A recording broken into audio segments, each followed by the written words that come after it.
proud to bring you another episode of Grab Them by the Patch Notes. Woo! This is going to be a patch review for patch 7.16. We did 7.15, so 2 patches in a row were already better than when Sebastian was with us. So this is reviewing patch 7.16. With me, I got a couple people that are gonna help me out. We got, as always, returning. I'm not. Are you still the proclaimed the Kane Master? Who knows? Adam Theatrics I'm Hall. What's up, Adam? I'm Mastery 7 as of today, boys. So, Damn. Yeah, Damn. but that's LAN, and that means like you'll have Mastery 4 on NA, right? yeah, I'm All right. Next, we got I don't even have a nickname for you this week. You're just the Eric Guy Fieri. Jesky, what's up? Yo, that's what's up, because I'm too good for a nickname, yo. That's what we'll say. That's what we'll say. And then last, and certainly least, no, I'm just kidding. Last, but certainly not least, the bamboo eating man himself, Eric Fleeing Panda Montgomery. What's going on, Panda? I hate you. as you should. No, not really. heavy breathing. Greg, what's your snappy nickname? Greg sucks at League of Legends. Adler. Greg 7. I Perfect. thought it was Beef 92. Perfect. Greg Beef 92. I wish 7, I was Adler. Greg. That guy represents. Anyway, so we're gonna go ahead and talk about these patch notes here. I think we're gonna also open it up to questions. If anyone would like to ask any in chat, we'll answer them.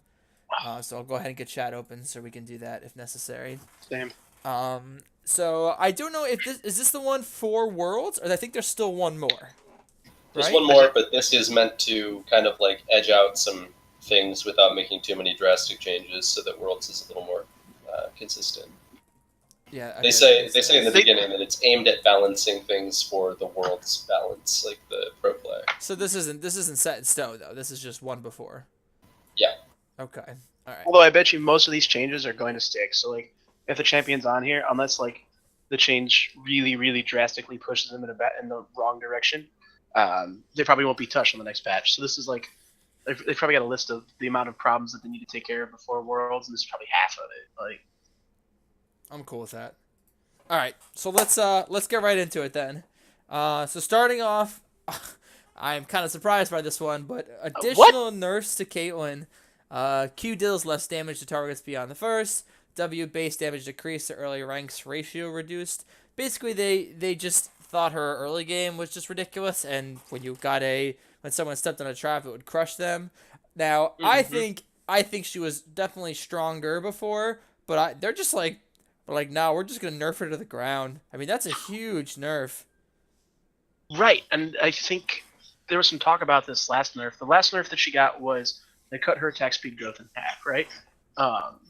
And I talked about this a little bit, where like, yeah, cool, she has less attack speed, but she's still highly lane dominant. She still shoves faster than any AD carry not named Sivir. She still zones out any AD carry not named Sivir, and she still plays a siege game better than most AD carries, and it's on par with Tristana. So there's not much, as far as what Caitlyn's supposed to do, there's not much that she isn't as good at as everybody else. And so taking away some of the damage from her Q, which is Piltover Peacemaker, I think it really evens out her shove early in lane, and I think it makes it a lot nicer. Like, if you see Caitlyn locked in, it's not like, well, I gotta play either Tristana or Sivir, or else I just lose lane. It's gonna be a lot more. It's gonna be a lot easier for champions like potentially Jinx and Ezreal, maybe some Jhin, to have a little bit of lane priority in bot lane now against a Caitlyn. You know, something interesting, an implication that we're not going to go too far into depth with, because I said I want to leave talk of the new champion until the next patch when they actually release numbers on him. But the new champion will be able to upgrade certain items. They have released what those items will be. Mm-hmm. One of them is Infinity Edge, and a lot of the people that are playing it on PvE already have said that the dev team specifically said the way that you want to build the Infinity Edge when you have that champion on your team is you want to build it first item, then you want to buy a Zeal, and then buy the upgrade for Infinity Edge immediately. Really that quick? Like, first item. Like, you want it to be your first finish. So maybe it's very possible that they're going to address some of the crit AD carries earlier, and they'd rather under-tune them before that all drops, just in case things just go out of proportion. So this might be more of a preventative measure than anything. We'll see. As it comes up on Worlds, they might actually just like buff her again, but it looks like they're really like lowballing her right now, just in case things go crazy. Damn, they're lowballing her a lot though. What I think, like patch 7.15, which was where the attack speed nerf came in at, that's just like pro teams just started playing on that, and you're still seeing a lot of Cait fans at the pro level. And I'm not sure if it's necessarily because the pro teams know how to execute the things that make Caitlyn really strong in the professional level, which is her traps and her siege potential, or if it's just that champion is still so lane dominant. I think it's a little bit both, and so I'm curious to see if on 7.16, I think we're still going to see Caitlyn in like the pro meta. I think it just means like instead of Caitlyn being always banned, you're going to see it a lot more as like, oh, there's 4 or 5 AD carry bans. Oh, but Caitlyn's still up. You know, it's going to be kind of like that, kind of like how Twitch is right now. You don't really see Twitch unless you've seen multiple AD carry bans and they already picked away the Kog'Maw and you need something to answer that scaling. Same kind of thing. Like that's your go-to answer in those situations. So I think that's what Caitlyn's going to turn into. A little more niche, a little more. Well, we can't play Ashe, Jhin, Varus, Sivir. Like we can't play any of these champions, so let's go Caitlyn. Yeah, I mean, I don't have anything else to say. I think we kind of got this one. Swag. All right. Oh no. So let's keep going. I just don't get this one. Go ahead, Eric. Oh no, Fiora buffs. So last 7.14, Fiora got a nerf where she lost her move speed on Grand Challenge. So whenever you would ult somebody, you would actually gain move speed. And you see some really cool stuff at the pro scene where like I don't remember who it was, but somebody was like getting ganked and just popped their ult on somebody and just ran away. Like it actually gives a lot of utility to Fiora in the lane outside of just her dueling pressure. So they took that away, and Riot's just saying, you know, removing that speed had the effect, but it's left her a little less nimble than we'd like, which is still funny because it's still Fiora. Yeah. But we'll roll with that. So they're giving her a little bit back on her bonus move speed. It actually is unchanged at level 1, it looks like, or level like first rank of it.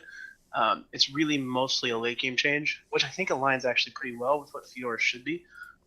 Fiora should be a champion who, in pretty much every lane, gets stomped early, kind of like Gangplank, kind of like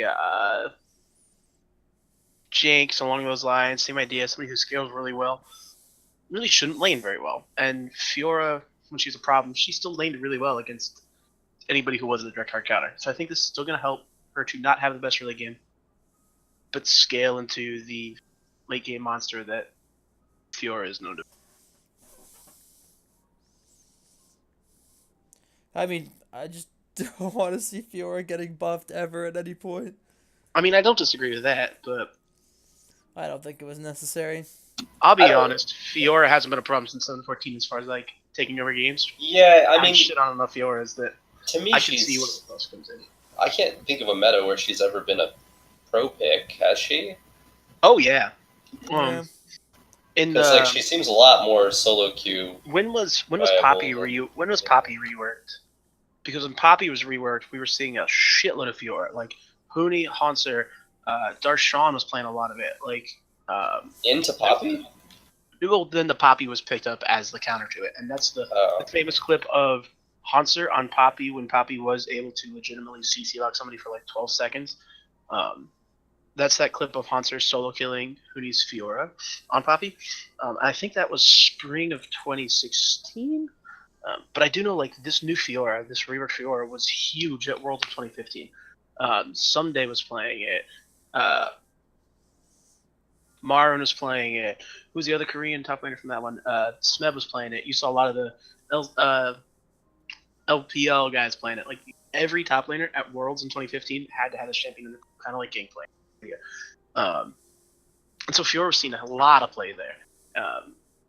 I think what comes down to when Fiora is even slightly overtuned, pro teams are so good at playing around the champion's early weaknesses that it doesn't matter that they're weak in lane. They'll just play around that weakness, get that champion to late game where they need to get to.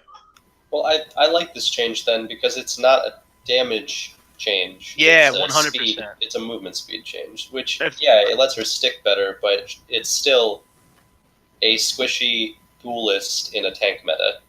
So she's definitely going to have ways to be beaten, but it'll just give her a little bit more viability, I guess, if she gets ahead. Yeah. Other than that, I don't think there's too much for that one. Joy. Fiora buffs. All right, Adam, take it away, mein Freund. I'll be quick with this one. These are all like things that everybody kind of knew were going to happen. If anybody didn't know, this first change, they're calling it a bug fix, but actually it was just something that was unintended by Riot that ended up being beautiful. Because Caps exploited it. Yeah, well, for this whole last patch, you've been able to take Deathfire Touch as a mastery on Kayn and Challenging Smite.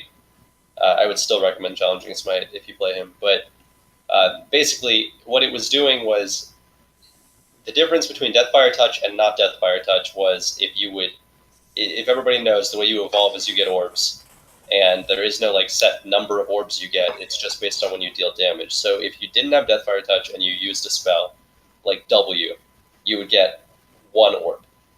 When you had Deathfire Touch, the damage would continue to tick, and it would continue to proc orbs. So for 1 W, you would get 5 orbs instead of the 1 that you would get without Deathfire Touch. And that would happen with burn effects like Red Buff and Challenging Smite, and the Corrupting Potion. So he was really good in lanes, really good in jungle, but the whole point was you're getting your evolution like 4 or 5 minutes earlier than you normally would. And the entire point of Kayn's evolutions is like that's when he becomes really strong, but he's supposed to be very counterplayable and like beatable before that. But if he's getting his evolution at a point where every other champion is like still level 7, then he kind of just takes games away. So it's a reasonable change. I'm a little sad to see it go because it felt so busted and good. But you know, like all good Peril players and Hearts of Gold, they have to disappear someday. So that's that. He's going to be normal again. You're going to want to play Fervor on him, or I guess in some cases you could do Thunderlords if you're laning. But I would say Fervor is always going to be the best. Blade's Reach is just now going to have actual clarification numbers on it so that you know how much slow you're giving and your damage, stuff like that. The cool thing, though, even though the first one was obviously a nerf to what he's been able to do, is they rescinded their bug fix on his ult. What they tried to do was make it so that if all the damage that you dealt to a target was through a shield, then you couldn't proc your ult on them. And that would sometimes get you into some really, really shitty situations in team fights. Where you just you'd go in and some support would pop a locket and then you wouldn't be able to ult to survive the fight or anything. But now it says if you proc any damage on anybody, you're going to be able to ult to them, even if it's all through a shield. So still lets you be slippery. Doesn't mean you're going to get a kill, but at the very least you'll be able to get combos off. So he'll have a lot more maneuverability throughout fights now. I think he's back to where they intended him to be with these changes, so I'm pretty excited for it. I think it's going to be good. Cool. All right. What do we got next, Gerg? Oh my goodness gracious. The Maokai nerfs. Maokai. I honestly really don't think there's much to say about it. I mean, it's necessary. He's just really good jungle right now. He could even play top lane. Just, I don't know. The saplings are strong. That change to the saplings is a huge change. I think it's important what they said, too. It's like Sapling Toss was an excellent 1-point wonder and then a totally lackluster option to rank up. Like, that's such a perfect way to put it. Like, there shouldn't be an ability in the game that you can put 1 point in early and successfully clear the entire jungle without having to commit to leveling that ability. You know? Yeah. And that's what this was. You could put 3 saplings down. There was a video that showed it. Like, if you space them properly. Right. If you, like on blue buff, if you space them properly across the buff, because, you know, the sapling damage doesn't stack on top of itself if they hit at the same time. Right. But you could literally, slowly walk the blue buff toward the saplings and let all 3 of them hit separately, and then you could kill the blue before your Gromp spawned. So, 1 minute, 50 seconds, it would be down. It's just silly for a tank to be able to do that much damage. Absolutely. Cool. I like this next one. I'm gonna roll with this one. So Sion. Sion as a top lane tank juggernaut kind of option is a champion that I feel like Riot's really trying to give some incentive to people to play him a little bit more. Because we really haven't seen him too much in the meta. The last time I remember seeing a Sion in pro play, really, I've seen it like cheese picked support and MVP played it once in LCK or something. Like last time it was like even kind of meta was season 5 summer when I remember Quas played a whole lot of it. Like it's gonna be nice to maybe see this champion getting back into it. So the gist of the change is Sion's W, his Soul Furnace, which is his shield. It passively grants bonus health per unit's killed. And now you're gonna get 1 extra bonus health for every small unit killed. So like the best way to think about this is for every wave of minions in top lane, effectively if you farm it correctly and you get all your little minions, you get 12 extra health. Well, now you get 18 extra health on top of that. And you multiply that by, 10 waves, which is about, like 8 minutes into the game or so. You're sitting at math is hard. Sorry. You're sitting at like an extra 180 health. That health's going to add up really quick. And I know one thing I'm going to look into trying, I sometimes on like tank junglers will run percent health, like additional percent health quints, where you gain like an additional 1.5% of your health. I love that on Shogath for obvious reasons. I think I'm gonna try it on Sion for a similar reason. Like, if you figure it, if you get to 200 CS, 200 times 3, obviously not all of them are going to be small units, but let's just pretend like they are. 200 times 3, that's 600 extra health. Or that's 600 health, which is 200 more than the 400 he'd be getting at that point. So that's actually a substantial amount of health. I think that could really bring Sion back into the meta. He also got some extra damage on his ult, his Unstoppable Onslaught. I know I've had some fun stuff where like I've picked up double kills with my ult before. It's some really fun, goofy stuff that you can do. I think that'll only help it. So that is so much more damage on the ult. Right, 300 extra damage at rank 3 is gigantic. Like that's insanity. That's a tank that's gonna fly in and deal 1.2k damage with no damage items built. I could see people building Black Cleaver on Sion now. Like I've messed around with it a little bit. I did one game. I was totally troll. I took Sion jungle and I went Cinderhulk, Black Cleaver, Frozen Mallet, Rylai's, and Leandries. I just wanted as much elf as I could, and I wanted to deal damage while I did it. And I could see people actually like legitimately getting a Black Cleaver now, because he's gonna have a little bit more durability naturally from his W passive, and now he's gonna have a lot of damage. I'm not sure what the scalings are on his ult. I'm not sure if that scales with extra AD. If the scaling's good, I could way see people rolling with that. All right. Two. Oh, Vi changes. Vi buffs, my dude. Yeah, Come on. AD carries are cringing everywhere.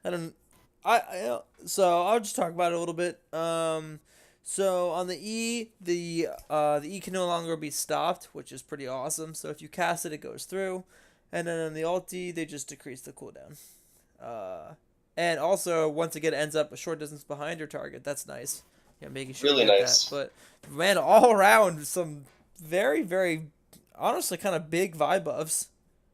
Oh yeah, I think it definitely. I wouldn't say it would make her viable necessarily, but like some of the negatives to her, where like at rank 1 you can essentially fight every 2.5 minutes. That's rough. That's rough because 2.5 minutes isn't really enough time to avoid somebody making a counterplay off it. Well, if I just gank top and use ults, so we got 2 minutes to dive bot. Like, it's tough.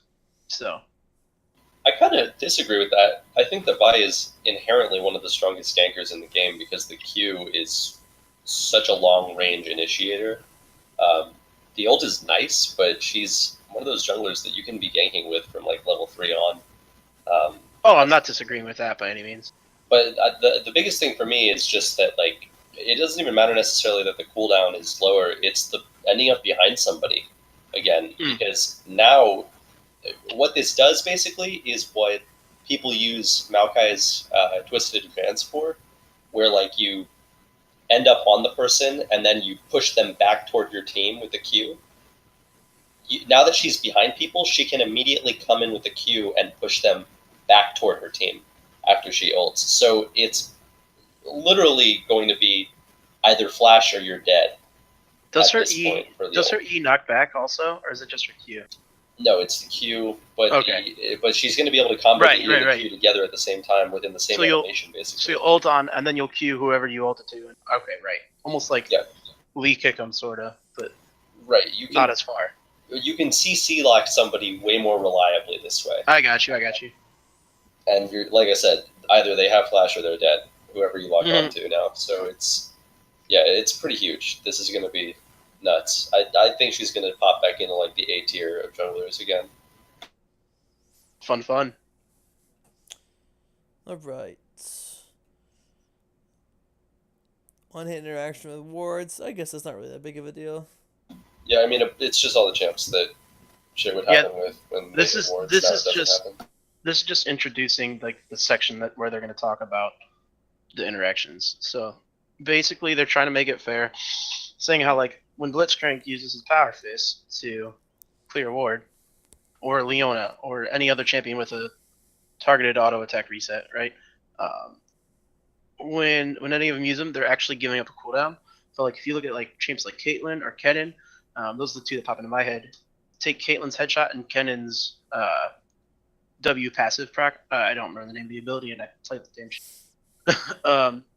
When those champions have those passives up and they attack a ward, it doesn't take away the charge of it.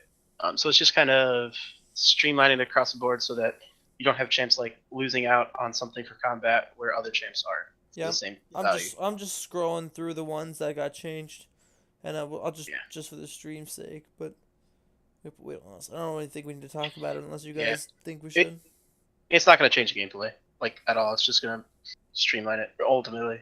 Yeah, it just helps those champs to not lose out on shit that they were unable to control losing out on before. Yeah. All right, so let's go to probably the biggest part of the patch, the mid lane Worlds balance. Fun. So a couple mid laners getting touched here for Worlds. Big but small though, like nothing drastic to Nothing any crazy specific champ at all, really. You say nothing crazy, but like if we're looking at Cassiopeia, realistically, I think in her E, her Twin Fang, the 15 damage off it and base damage is actually a little bit substantial, I think, because of the fact that it's the same ability. You look at Cassiopeia late game, and she's just trying to hit her E on as many people as she can, as often as she can. And if you're losing 15 damage off of every hit, that's the difference sometimes between killing the AD carry before the stun from her ult runs out, and the AD carry living with 10 health, and that could actually make a huge difference in these fights come World time. I mean, they didn't change the heal though, and that buff was 100% a necessity, or that nerf, sorry. Yeah, the big thing for me with Twin Fangs is the fact that she's spamming flat damage while they're already taking burn damage, and she's healing simultaneously. Especially at level 1. The 5 damage off it at level 1 is so nice. Actually, it was a buff at level 1, which is interesting, because it's 5 extra damage. Oh my god, I didn't even realize that. It's gonna be so dumb. It's gonna be so dumb. This is gonna be horrible. But she did lose like 40 base mana. So I figure the level 1 DPS doesn't change too much. Especially since she's already a tier champion. Like you take a tier champion and you lower their base mana already, it's gonna make the early game potentially a lot tougher. Like if they at some point said, "Yo, we're just gonna take away 40 mana from Ezreal," I'm like, "What? Why? Why would you do that?" Same idea, because you really cherish the small mana pool you have early level on those tier champions, because you need it. I don't know. I don't think it takes Cassio out of the meta by any means, but I think it opens up a little bit more counterplay late game for her. To be honest, that's just my opinion. I hate Cassiopeia. Anyway, Corki nerfs, good. Woo! Corki's damage is ridiculous. It really is. It still is. Yeah. Again, So this. Go ahead. New champ coming out, Triforce is an item that he's able to upgrade as well. So. Oh my gosh. Champs like Corki, I promise. Like a lot of champs are going to start getting nerfs before you realize that it's because of the new champ that's coming out. But I think that's why. I'm really intrigued to see how that rolls, and we'll talk about that on the next one or whenever Orin is destined for the Alright, patch. moving on. Fizz buffs. Hooray. Why? Why? For me, for those of you who watched our last video, you'll remember there was talk about Echo and how his E cooldown was reduced. For me, this is looking like essentially the exact same buff for the exact same reason. So Fizz's E in lane is like his safety net. It's what allows him to survive lanes like Syndra, Orianna, Ahri, champions like that that just could very easily shove Fizz out of lane with their harass. And so giving him a little bit of a buffer on his E allows him to survive these lanes a little better. It doesn't change his late game at all. The late game cooldown with full rank in it is still the same. So it's not like you're going to see a Fizz with troll pull every 4 seconds now or something dumb. Obviously, you're going to have CDR, so it's still going to be like 6 seconds about if they go 40% CDR, but you're not going to see anything really crazy where like Fizz can literally troll pull, zone use troll pull for free. So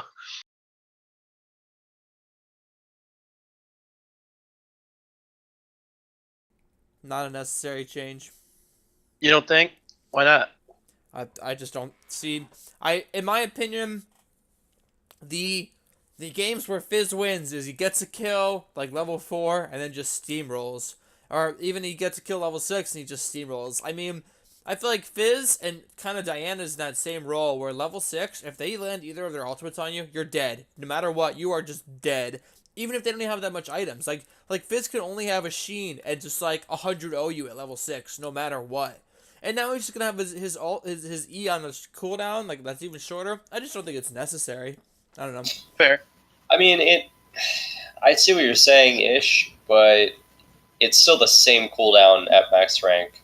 So there's no incentive to like max it sooner. But that's not when Fizz is his biggest threat. Is when you can get the kills on you in laning phase. You know.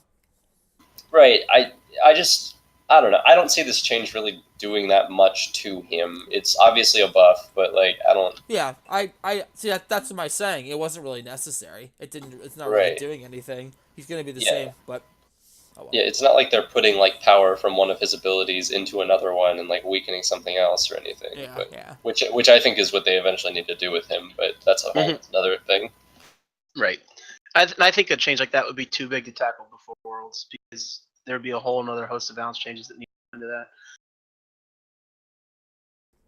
All right. Galio nerfs. I love this. I love that it's the mid update, mid lane world's balance. Oh, here's Galio. But in pro play, Galio, I think, especially on 714, I think it was, if he was picked, he was going mid. And I remember there's this one video of Bjergsen where like, I think he was looking to play Kassadin, right? And he saw Galio picked, and he just picked the Kassadin to Galio. He's like, assumed Galio was mid. And then Illusion got locked in, and he's like, oh no, it's Lucian mid. Like, mid laners at the competitive scene. In solo queues, you see Galio and they think mid lane right now. Yeah, I just think that, I'm with you, I think that's funny. So the bulk of this nerf is based around his ultimate, which I don't disagree with. His ult's very strong, and it has been ever since people learned how to use it, essentially. So it's going to be 20 extra seconds cooldown to rank 1. So effectively a 3-minute cooldown, if I'm reading that right. No, 2-minute cooldown. No. Yeah, 3-minute cooldown at rank 1, assuming you don't have CDR. And then it's an extra 10 seconds on at rank 2. Just enough, honestly, to where it's kind of the same deal as I was talking about with Vi. Just enough that it makes Galio have to choose his points a lot more carefully. He gets punished a lot harder if he'll ult in the bot lane for a fight that does nothing when Dragon's up and they don't get Dragon, and then 2 minutes later there's a Dragon fight and he can't get there in time because his ult's still 20 seconds from cooldown or something. So, and they actually decreased also the ally damage reduction. It's still the same, unchanged at rank 1. Then it's going to be essentially a 10% loss at rank 3. I'm not sure that that's huge. I mean, it it's definitely enough to notice it, but I don't think it's going to change the way you use the Galio at all. It's just not as much of a safety blanket for teams that have a Galio. I don't know. It could just be me, but I've never had a problem with Galio. I always feel like I just stomp them. I don't know.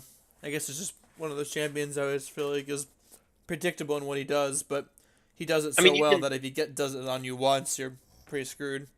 Well, like you can stomp him in lane, and then Galio does Galio things, and so I played against enough top lane, and I'll be winning lane. I've won lane with Shen on against Galio, like, and then you get to the point where Galio just offers so much more for the team, either with his ult or with the damage reduction off of his ult, that it doesn't matter how you do against him in lane. And I think any champion where it literally doesn't matter how they do in lane, they can still win the game. I think there's a problem with that.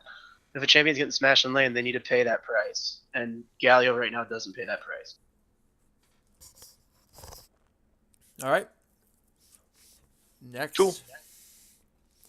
Take it away, Mr. Diamond 4 LeBlanc. Yeah, let's hear this. R.I.P. Sweet Princess. R.I.P. Yeah, LeBlanc's Q is busted, dude. This is a necessary change. Like, she's so strong. They took all of the strength out of her W. They made her W simply a mobility spell instead of like a popping ability. But in response, they made her Q deal a shit ton of damage to minions. And what you basically do is you hop on a wave with your distortion, and then you have the passive proc, and then you can just like watch your Q pinball through a wave and just clear the entire thing instantly. Yeah. And when people take Gunblade, you get the spell vamp off of it, and you get a heal for every single jump that you're Oh my gosh. So you reach the point where like you build Gunblade by around like 11, 12 minutes, and you can take a trade where you go down to like half health, and then you get a wave, and you go back to full without having to back. Yeah, and I know that's the core reason why even still LeBlanc is pretty strong at pro play. And it's for that same reason. It's that power spike, and it's that even champions like Kassadin, which are supposed to be a counter to her, have to snowball that lane to do anything with it. Because if they don't snowball that lane, and the split push in the side lane, cool. We took an even trade, Kassadin and LeBlanc, but LeBlanc's got the sustain. And you don't really see Kassadin's building Gunblade. You see them going, if they go for a Hextech item, you see them going for the GLP. So they don't really have that sense of sustain. So yeah, I get it.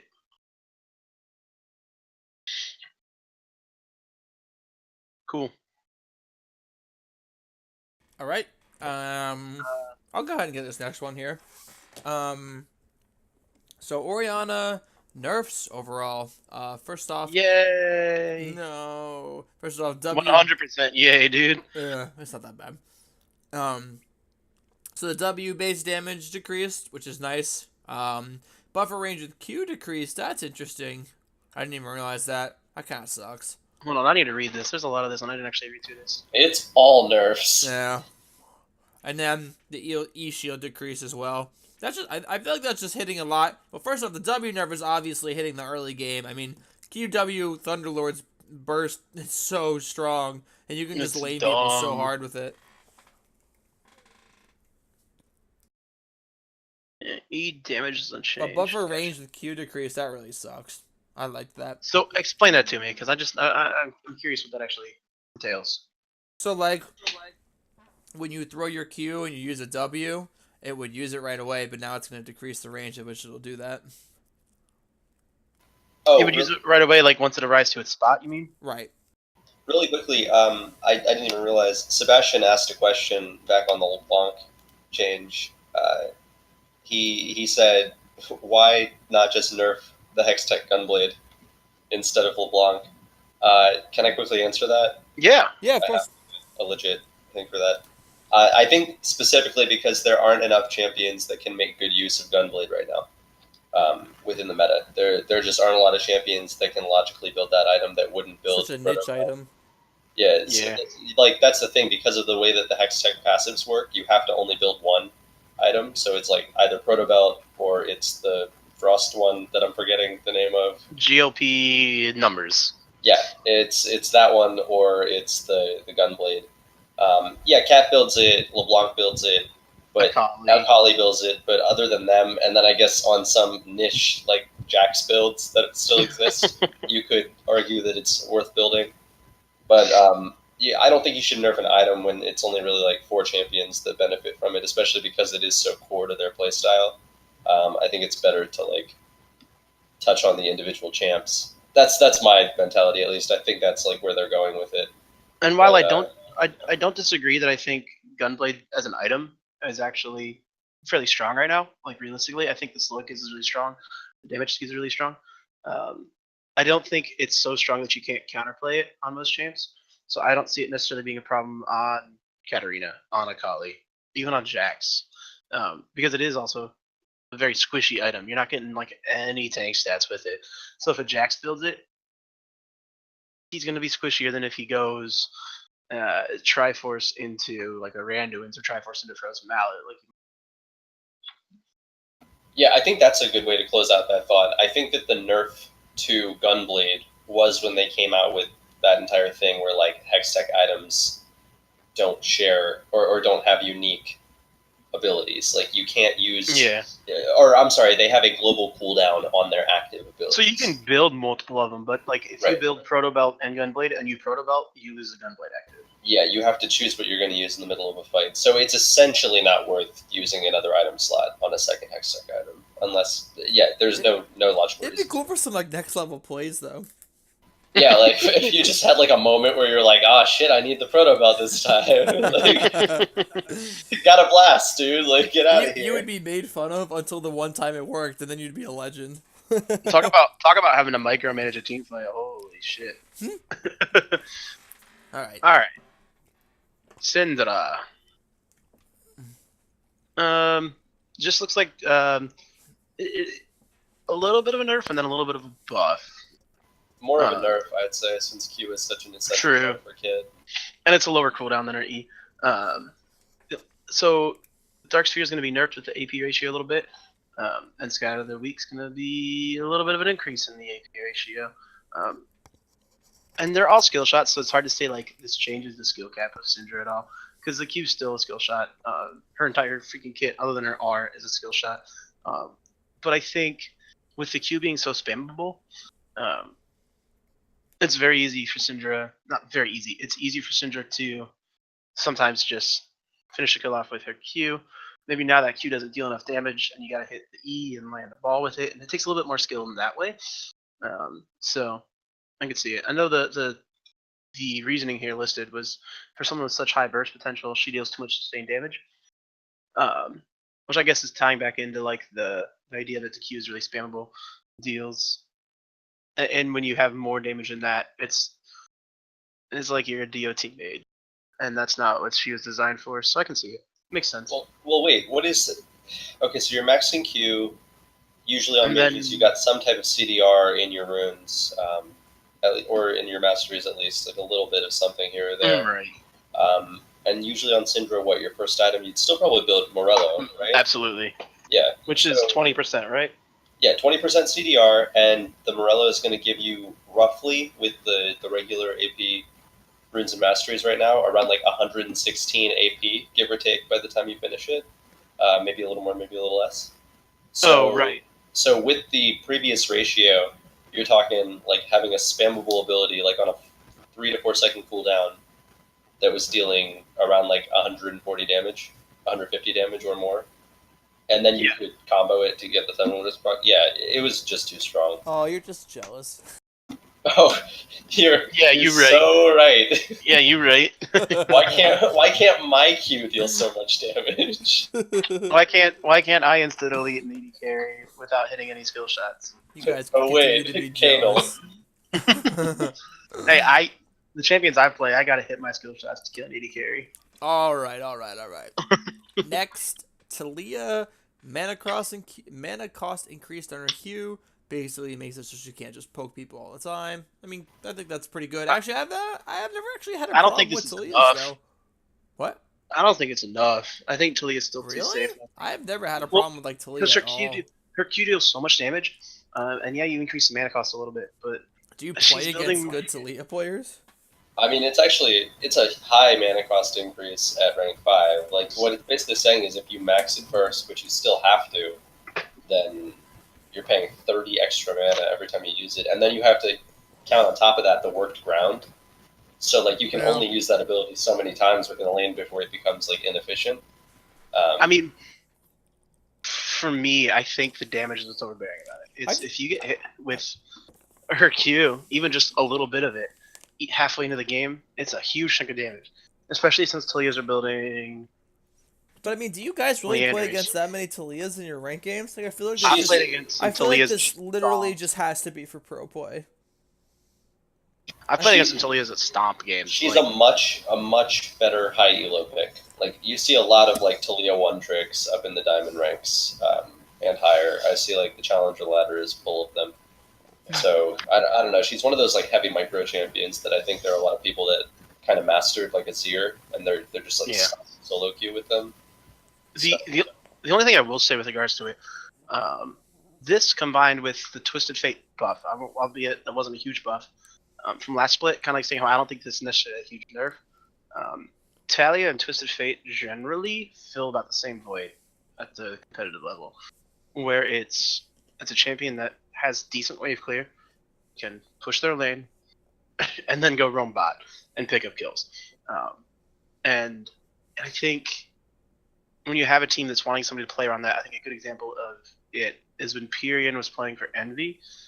The best champion that, like the champion that Envy had the most success with, was when he had Talia mid, because Pyrian could take Talia, shove, roam bot, pick up kills, and snowball. I don't even remember who their AD carry is. Apollo, I think. Yeah.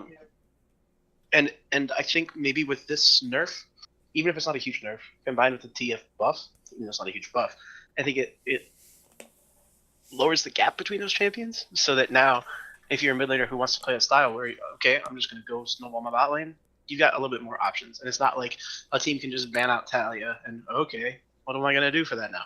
Because you still have a chance of picking up the TF. And even other champions like Aurelion Sol, great roamer, especially early. So there's still, I think it's more about giving more options for that mid lane playstyle. Liquid sucks. All right. Anyway. I mean, I Not can't wrong. disagree with you. I want to, but I can't. Yeah, I think that kind of covers her. Um, Some people in chat saying, John Vandal saying Talia's constantly played in lower silver, high bronze. I don't know. I just don't see her that much. I feel like she's just a high skill cap champion, and I just don't see her. I mean, when I do, she does pretty well. But I guess I don't know. I guess my point is, I feel like it's more of a pro play than an actual solo duo. True. Yeah, that was kind of my point. I see good Talias at high elo. I don't really think that... Like, I understand what John's saying, that they either carry games or they feed in games, but I'm pretty sure that's literally all of Silver Elo with any champion. So, Boom, roasted. but for real though, I mean that's how it Yep. goes in those games. Like one person on one of the teams gets really fucking fed, and then everybody's like, "Oh my god, you're a god!" But then you look at their match history, and they have like most of their games they're like 2-10. So that's just how it goes. Like that's straight up the meta. Like I don't think it's so much about Talia. That, like I said, that champ is hard. It has a high skill cap. I don't think that the people that are playing her at that elo are actually like maximizing her potential and really like hard carrying on her the way that they could. So otherwise they wouldn't be at that elo. Straight up, that's one of those champs that you could climb with if you're a master of. Cool. I think we've about exhausted that. So we got a few items, not many. And all of them are actually very relevant, I think. We'll start with Ancient Coin. This actually is kind of interesting, because the thing about Ancient Coin that everybody talks about, as for why it's so busted, is because it gets so much more gold gen than either of the other support items. And they're not even touching that with this change. They're touching the mana reward. So it's going to be now 10% missing mana whenever you get a mana coin, as opposed to 10%. And so I guess for me, it makes supports question, like, what do I want to prioritize? Do I want to prioritize trading in lane and using my mana and using my resources to try and harass the other team off the wave? or I just want to sit back, let my AD carry farm, and get gold, and get to Ardent Censer really fast. It's gonna be it's gonna be very play style oriented, 100% based on what the support wants to do in that certain game. I don't think it's so much more of a you have to go Ancient Coin or else you're just gonna be behind in mid game anymore, in my opinion. But I don't know what y'all think. I think you still have to go Ancient Coin. You think it's still mandatory? I mean, it's mathematically proven that it produces the most gold. I mean, you just go like Janna with Coin with a Jinx. I mean that.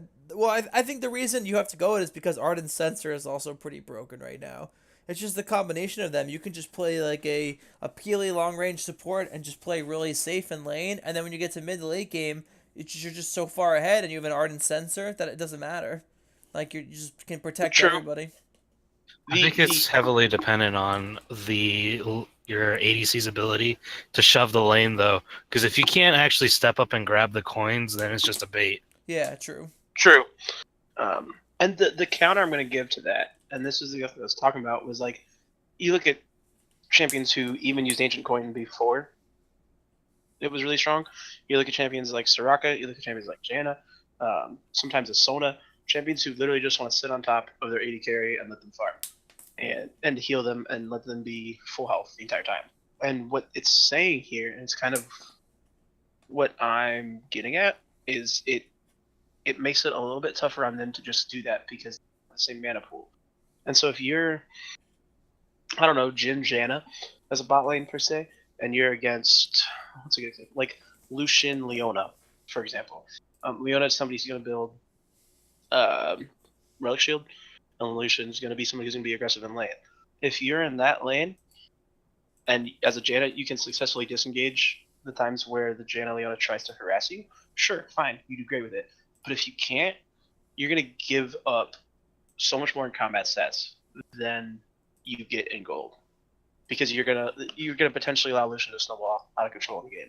And that's kind of the trade-off you're taking. And I forget who I was watching. I think I was watching the P1 FlyQuest series the other day. And Jat was talking about it, where like the Ancient Coin line is actually really, really greedy for the support because it's all about getting the support more gold. Whereas if you go Frost Queens or if you go Relic Shield, you actually have combat stats. You have the ability to, if you go Relic Shield, you have health, you have a pretty decent chunk of health, you'll have the heal that you can give to your AD carry. If you go Spell Thieves, you have that mana regen. You also have AP, so you deal more damage, or your shields are larger, whichever way you're looking at it. An Ancient Coin doesn't really give you that much in damage stats. So it's 100%, is the support greedy and is the support able to keep the AD carry from dying? And if you can do that, then it's worth it. Can I touch on something a little more existential with this, though? Like, yeah. I think that there's a video that recently got put out, and it's about Olay, the support for Immortals that recently reached #1 on the NA Challenger ladder, playing we were talking about this the other night. Right.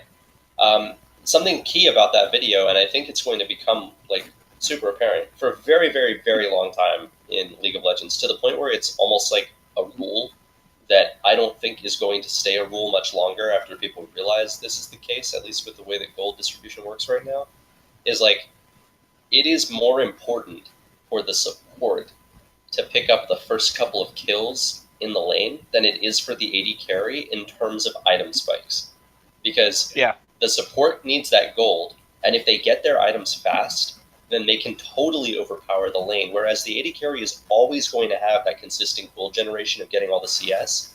Right. So no matter what, the AD carries are already designed to ramp up to late game. There's no AD carry in the game that is literally like just an early game champion. Like, that's not how AD carries work. True. So if the mentality of League of Legends becomes, we're going to get our supports fed first, and then we're going to get ourselves fed by having really strong supports, then this entire mentality goes out the window. Then we can start talking about like how Frost Queens or Targans are actually good options because it allows the support to really capitalize on their damage. I'm never saying that Frost Queens or Targans are bad options. I think they're still good options. It's just a matter of your play style as a support. Right, but as it is right now, there's no reason not to take Ancient Coin on like any champion that you're supporting with, because it's like the passive play style. You can essentially just get a bunch of gold passively. And right, if you want to take Frost Queens, cool. I know I do, because I'm a bitch and I like to play like Brandon Lux in support.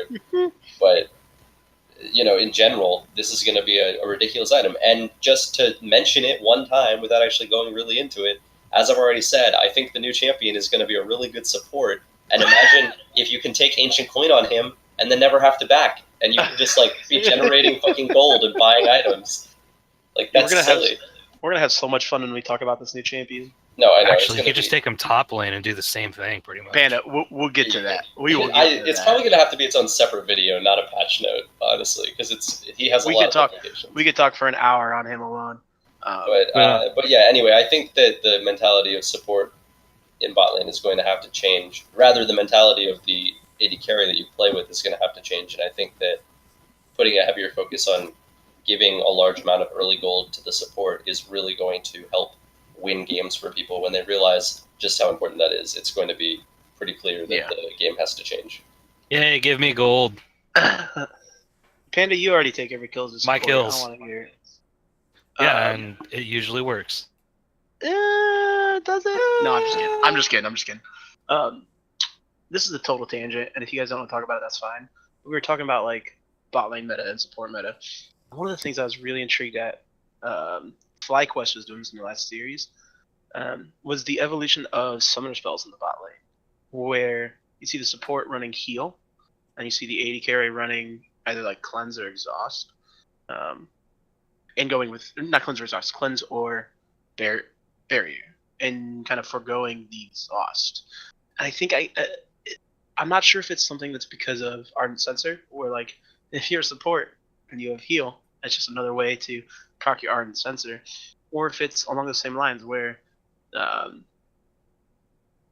heal goes to the support, and obviously the support's going to try to use it just for the AD carry, but it gives the support a little bit better potential to escape some crazy situations if they get. Yeah, which could again. Let's just keep this on the patch notes. Okay, I'm just curious. We can talk about that some other time.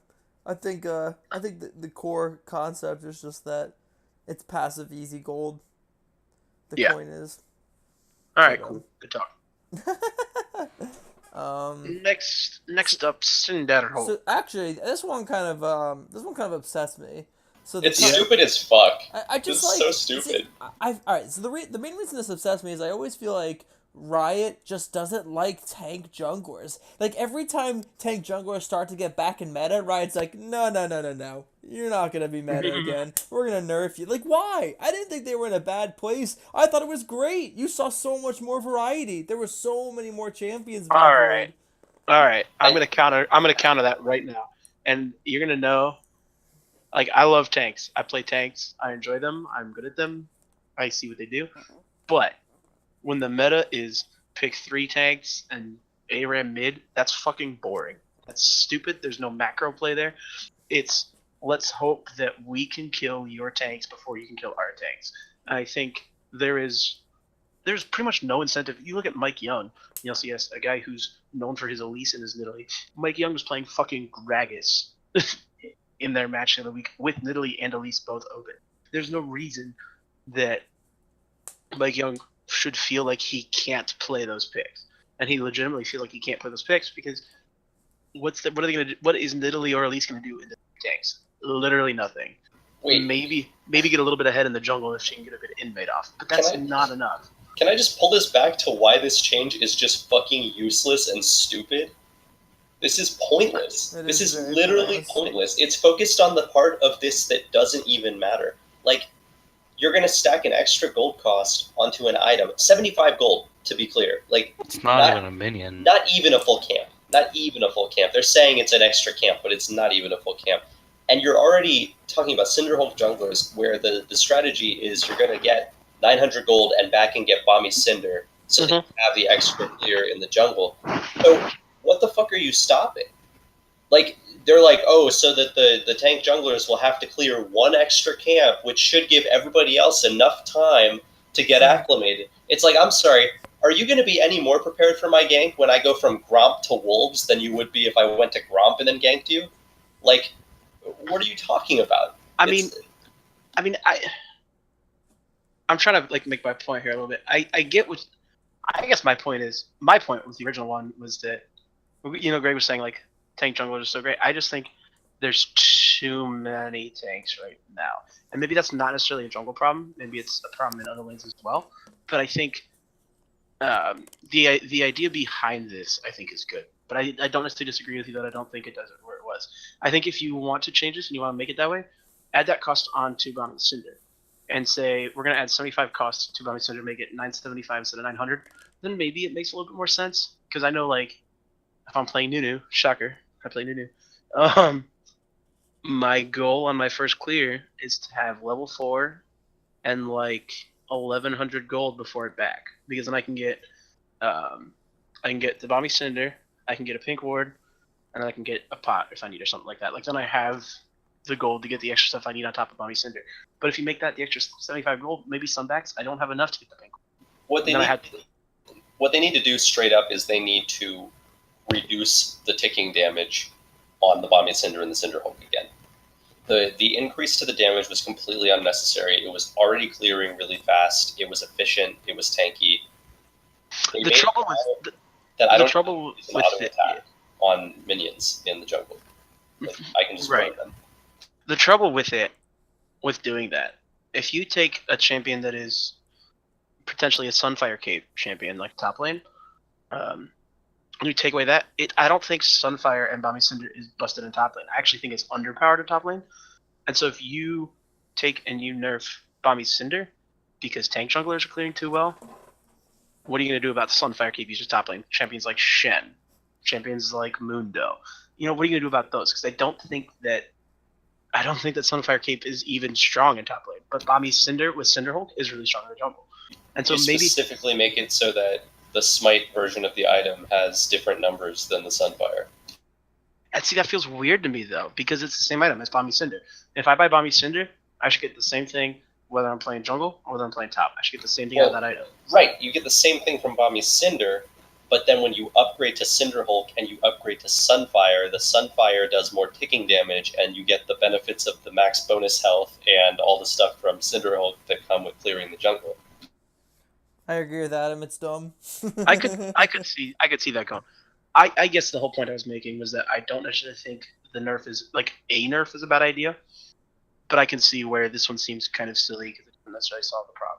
I guess that's the point I was making. I wasn't necessarily like disputing this nerf or like supporting this exact thing. I was more supporting the idea that there's too many tanks right now, and it's really annoying for me to try playing something like Gnar or Shen or Jace or Jarvan, something that wants to split push and wants to be in a side lane, but I literally can't because as soon as I'm alone in the lane for 5 seconds, my team's getting dove in mid lane because they have 7 tanks and can just dive 2 towers deep and not pay the price for it. So yeah, cool. I know for a fact this will not change anything about the Cinderhulk meta at all. This will do Fair. Literally nothing. All right, cool.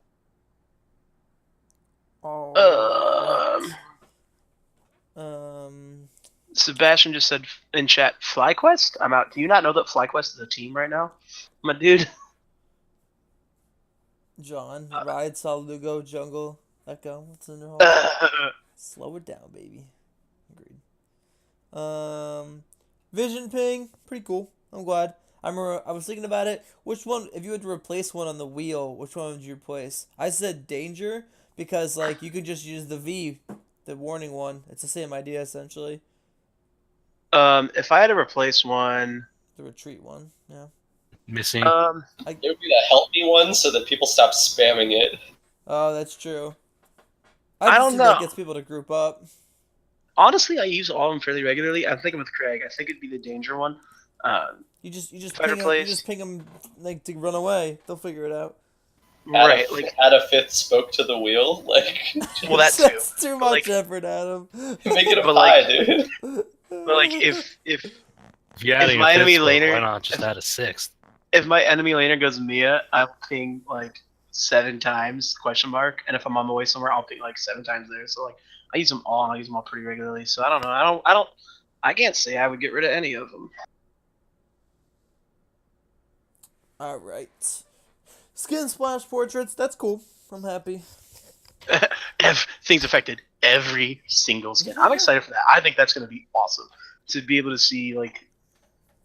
I was seeing some of it on like people who are playing on PBE with some of their skins. I was like, yo, that's dope. Like Yeah, to it's see really cool. Forsaken awesome. Jace's Not splash awesome art. unless you get classic Lollipoppy art. Constantly looking at the scary. Oh my god. I'm a little disappointed that the new Lollipoppy isn't as creepy as the old Lollipoppy was. Random tangent, but Although the old faces are still there in the splash art. the old what? The old Yeah, creepy the flowers, Lollipoppy right? faces are on the candy in the background. candy, The yeah, splash art. Oh my gosh, I didn't know that. I played Yeah, those. dude, pull it up while you're doing this. You're gonna freak out. Can I pull it up from my client? Yeah, I don't know. can. Yeah, you can. So going on, spectator indicator. Great for us though. Great for the PMA LCS. Right. I'll be real with you. I didn't read this far, so hang on. The skin selection menu will now be open as you've locked your champion. That is nice. Yay! Thank God. Free play rotation going up to 10% of the champions. That's great. Rotating 14. game mode. It's Earth. It's random Earth this weekend. Oh, I'm gonna be playing No, it's so not much just the league. weekend. It's It's extended. the whole week. Oh, it's like a week and a half. No, 2 weeks. yeah. Math I'm is gonna hard. be playing so much random Earth. And Oh a my lot of gosh. Yo, the battle boss skins. I can't decide which one I want to get. They literally say, "Don't get carpal tunnel." That's so funny. Holy shit. I'm gonna see if there's anything like relevant in the bug fixes. Can I propose we change one of the matches?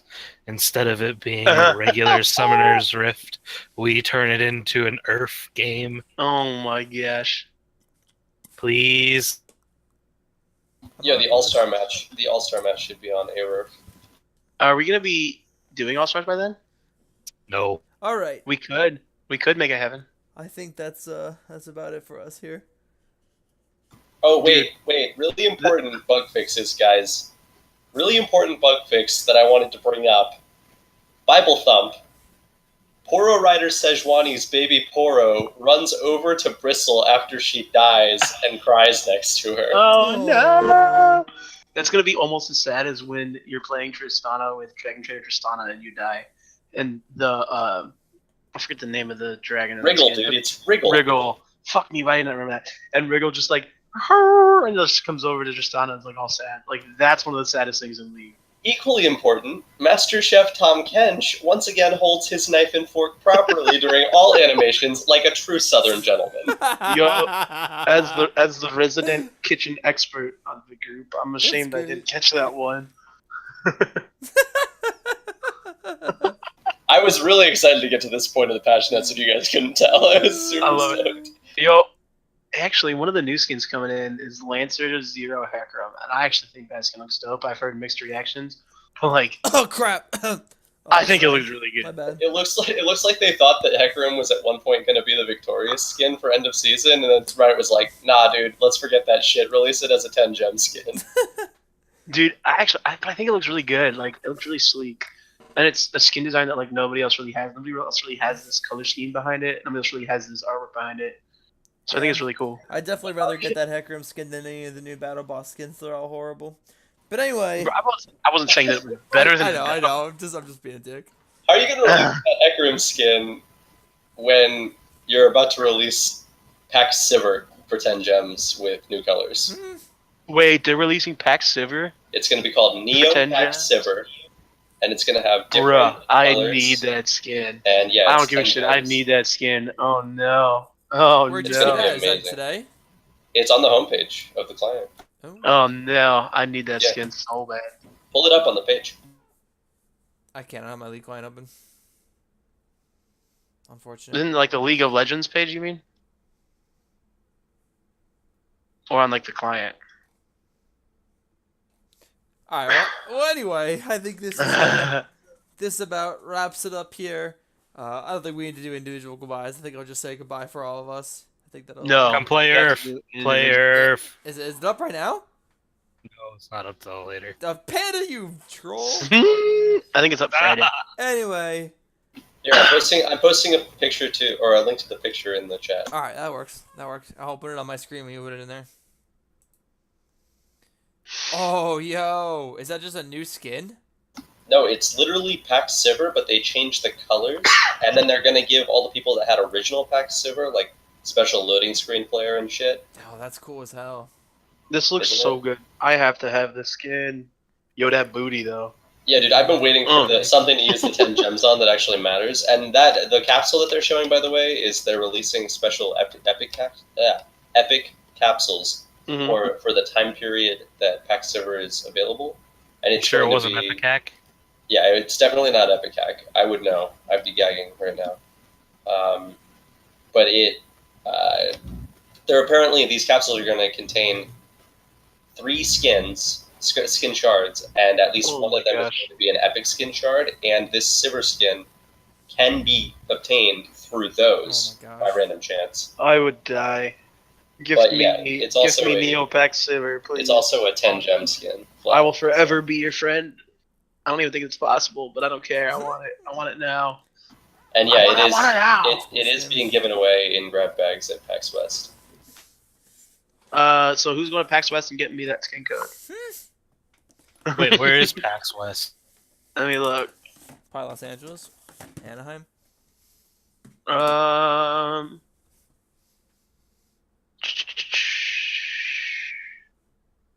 Seattle. Bruh, Panda. Dude. Man, that's like 6 hours from me. Hook me up, my guy. That's like 40 hours from me. You better start walking now, dude. Have a good night, everybody. Thanks for tuning in. VOD will be on YouTube. I don't know. John, go to PAX West for all of us. Goodbye. I don't want to go to PAX West. If Eric's there, it'll probably be smelly. More like John the Vandal, because he lives in Seattle. He's a Mariners fan. They suck. Yeah.